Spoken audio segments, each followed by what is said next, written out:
Welcome to another Joosup how-to video guide. If you haven't already, you can download our EV charger sharing app from the App Store and Google Play Stores completely free. And remember to like this video, subscribe to our channel and smash that notification bell to stay informed when we publish new content. So when you're ready, let's dive into today's tutorial.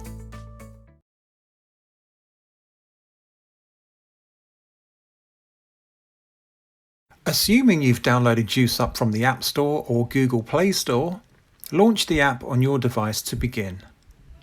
From the main login page, hit the sign up link found near the bottom of the screen.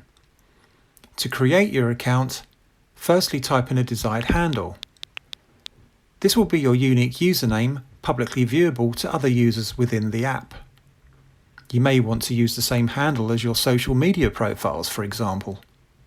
Here we've typed a generic handle for the purpose of this demonstration. Next, enter the email address you wish to use to register your account. Then type a secure password in the next field, ensuring it uses a minimum of 8 characters including 1 uppercase character, 1 number and 1 special character. You can see the example we've entered shown on screen. You can view the password you've entered simply by pressing the eye icon to the right.